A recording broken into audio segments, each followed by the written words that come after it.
En este momento hay señales invisibles viajando por el aire a tu alrededor. Más allá del espectro de luz que tus ojos pueden ver, existen masivas ondas de radio tan extensas como una casa que transportan información entre computadoras, celulares, GPS, etc.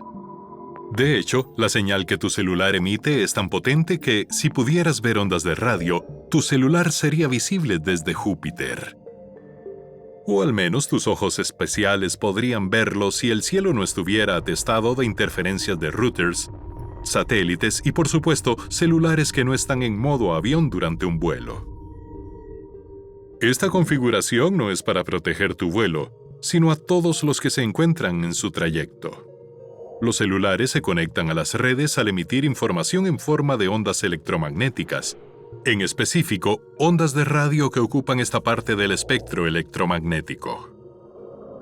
Estas ondas de radio tienen distintas longitudes de onda. Imaginemos que tus ojos especiales ven dichas longitudes de un color diferente. Cuando haces una llamada, tu celular genera una señal de onda de radio que envía a la torre de telefonía celular más cercana. Si tienes poca cobertura, tu celular gastará más batería para enviar una señal con más amplitud con el fin de conectarse. Una vez conectado, la señal se transmite entre las torres de telefonía celular hasta llegar al receptor de la llamada. Dado que tu llamada no es la única señal ahí afuera, las torres le asignan a cada celular su propia longitud de onda. Este color específico sirve para que no contestes las llamadas de otros y se diferencia solo un poco de la longitud de onda que tu celular usa para recibir información para no interferir con esa señal entrante. Sin embargo, los colores no son ilimitados. Desde la aparición del Wi-Fi, la demanda para adquirir estas longitudes de onda ha crecido drásticamente. Con tantas señales en el aire y un número limitado de colores para asignar, cada vez es mucho más difícil evitar interferencias, en especial cuando las torres reciben demasiadas señales a la vez, como durante una emergencia regional donde todos intentan usar sus celulares.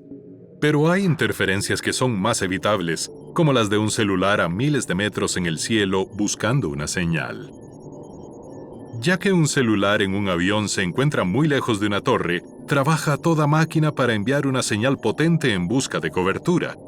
Pero como los aviones viajan tan rápido, es posible que un celular esté más cerca de una torre que lo calculado y le arroje una señal masiva que ahogue las provenientes del suelo.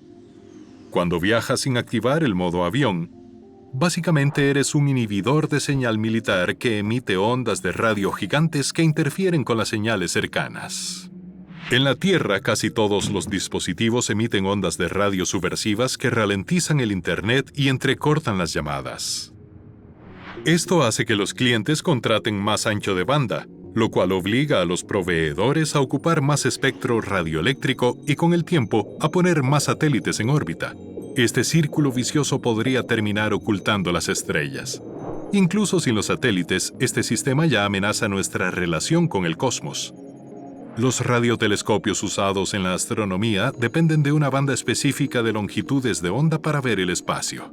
Si bien este rango está supuestamente protegido, nadie hace respetar los límites. El Very Large Array, por ejemplo, puede captar señales de 1 a 50 GHz provenientes de todo el sistema solar.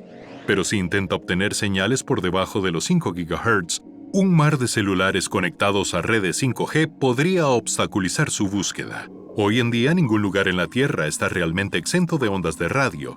Los satélites que transmiten señales alrededor del planeta lo han envuelto en ellas. Pero aún existen algunos lugares con cielos menos abarrotados donde los radiotelescopios observan las profundidades del espacio y podemos ver el agujero negro en el centro de la Vía Láctea y desvelar los secretos de galaxias a 96.000 millones de años luz de distancia, siempre y cuando no nos cieguen celulares enviando señales desde primera clase. ¿Listo para seguir aprendiendo? Mira estos videos para desafiar lo que crees que sabes o para aprender más sobre lo que no. Suscríbete y mantén la curiosidad.